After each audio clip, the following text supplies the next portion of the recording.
Hello friends, M S coder में आपका स्वागत है। ये हमारी जावा की एक सीरीज चल रही है जिसमें हम जावा से रिलेटेड जो उसके बेसिक कॉन्सेप्ट होते हैं उनको पढ़ रहे थे। और अब हम कंडीशनल स्टेटमेंट के बारे में पढ़ रहे थे और अब तक हमने कंडीशनल स्टेटमेंट के बारे में बहुत कुछ पढ़ लिया है। आज की इस वीडियो में हम एक प्रोग्राम बनाएंगे जिसमें चेक करेंगे हम ग्रेटर नंबर। हमारे पास 3 नंबर होंगे, उनमें से हमें ये चेक करना है कि कौन सा ग्रेटर नंबर है। तो यहाँ पर आप देख सकते हो कि हमने एक प्रोग्राम यहाँ पर टाइप किया हुआ है। अभी हम इस प्रोग्राम के फ्लो को समझेंगे और इसी प्रोग्राम को फिर हम अपने सिस्टम पर भी रन कराकर देखेंगे। तो यहाँ पर देखिए, सबसे पहले हमें करना क्या होगा, हमारे पास 3 वेरिएबल होने चाहिए या 3 नंबर होने चाहिए और उन नंबर को स्टोर करके रखने के लिए हमारे पास 3 वेरिएबल की ज़रूरत होगी। तो सपोज कीजिए कि एक वेरिएबल होगा हमारे पास ए और एक वेरिएबल होगा यहाँ पर हमारे पास बी और एक वेरिएबल होगा हमारे पास सी। अब हमें देखिए करना क्या है, ए के अंदर हम कुछ वैल्यू असाइन करा देते हैं। सपोज कीजिए कि ए के अंदर जो हमने वैल्यू असाइन करा दी है वो है हमारी 14 और बी के अंदर जो हम वैल्यू असाइन कराने वाले हैं वो है 10 और इसी तरह से हम जो हमारे पास थर्ड वेरिएबल है दैट इज सी, इसके अंदर हम वैल्यू असाइन करा देंगे 15। अब हमारे पास 3 वेरिएबल आ चुके हैं और तीनों वेरिएबल के अंदर एक एक वैल्यू आ चुकी है। अब हमें देखिए करना क्या है कि जैसे ही हमारा प्रोग्राम रन हो तो इनमें से जोन सा भी वैल्यू ग्रेटर होगा वो हमारे आउटपुट में आना चाहिए। तो चलिए इसके लॉजिक को समझते हैं। सबसे पहले हम क्या करेंगे, इफ़ कंडीशन लगाएंगे, यानी कि इफ़ कीवर्ड लेकर इसके यहाँ पर जो इसका राउंड ब्रैकेट होता है यहाँ पर हम चेक करेंगे कि क्या ए की वैल्यू बी की वैल्यू से ग्रेटर है। तो यहाँ पर देखिए ए की वैल्यू कितनी है 14 है और बी की वैल्यू यहाँ पर क्या है 10 है। तो ये कंडीशन क्या हो जाएगी, ट्रू हो जाएगी। जैसे ही ये कंडीशन ट्रू होगी हमारा जो कंट्रोलर है यानी कि कंपाइलर है वो इफ़ की बॉडी के अंदर एंटर करेगा। अब ए की वैल्यू बी की वैल्यू से ग्रेटर हो चुकी है। अब हमें चेक करना है क्या ए की वैल्यू जो है वो सी की वैल्यू से भी ग्रेटर है। तो फिर से हम यहाँ पर इफ़ कंडीशन लगाएंगे, यानी कि इफ़ कीवर्ड लगाकर इसका जो राउंड ब्रैकेट होता है यहाँ पर हम चेक करेंगे क्या ए जो है वो सी से भी ग्रेटर है। तो यहाँ पर देखिए ए की वैल्यू यहाँ पर कितनी है 14 है और सी की वैल्यू यहाँ पर है 15। तो ये भी कंडीशन ट्रू हो जाएगी।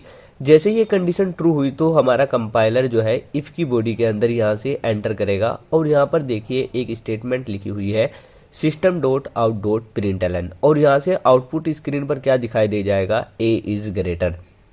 जैसे ही ये आउटपुट स्क्रीन पर प्रिंट होगा हमारा कंपाइलर क्या करेगा, इस इफ़ की बॉडी से बाहर आ जाएगा, यानी कि इस इफ़ की बॉडी जो है यहाँ तक है तो इस इफ़ की बॉडी से बाहर आ जाएगा और फिर वो दूसरे एल्स की बॉडी के अंदर एंटर नहीं करेगा और हमारा आउटपुट आ जाएगा ए इज़ ग्रेटर।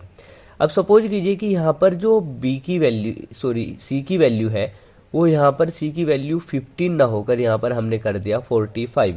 तो पहली तो कंडीशन यहाँ पर ट्रू हो गई कि ए की वैल्यू बी की वैल्यू से ग्रेटर है। लेकिन जैसे ही कंपाइलर यहाँ पर आता है ए की वैल्यू को चेक करने के लिए तो यहाँ पर देखिए ए की वैल्यू 14 है और सी की वैल्यू यहाँ पर 45 है।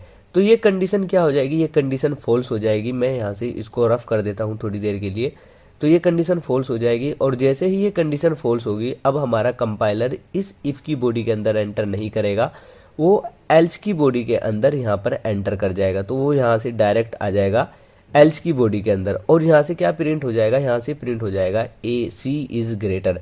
सी इज़ ग्रेटर किस लिए प्रिंट हुआ, देखिए मैं आपको समझाता हूँ कि ए की वैल्यू जो है वो बी की वैल्यू से तो बड़ी हो गई बट ए की वैल्यू जो है वो सी की वैल्यू से क्या हो गई, छोटी हो गई। तो यहाँ पर सी की वैल्यू से छोटी हो गई है ए की वैल्यू। तो यहाँ पर देखिए ए की वैल्यू बी से की वैल्यू से बड़ी हो गई लेकिन ए की वैल्यू सी से छोटी हो गई। तो यहाँ पर हमारा जो ग्रेटर नंबर होगा वो क्या हो जाएगा, सी इज़ ग्रेटर। और जैसे ही आउटपुट स्क्रीन पर ये प्रिंट होगा सी इज़ ग्रेटर, इसको प्रिंट कराने के बाद कंपाइलर क्या करेगा, इस पूरे स्ट्रक्चर से यहाँ से बाहर आ जाएगा। अब सपोज कीजिए कि ये तो था हमारा जो फर्स्ट सेकंड वाला इनर वाला जो लूप था, यानी कि इफ़ एल्स था, ये अभी रन हो रहा था। अब यहाँ पर ऐसा भी तो हो सकता है कि जो फर्स्ट वाला यहाँ पर हमने कंडीशन लगाई हुई थी, मैं इन सबको यहाँ से रफ कर देता हूँ। तो यहाँ पर देखिए ए की वैल्यू हम चेक कर रहे थे, क्या ए की वैल्यू बी की वैल्यू से यहाँ पर ग्रेटर है।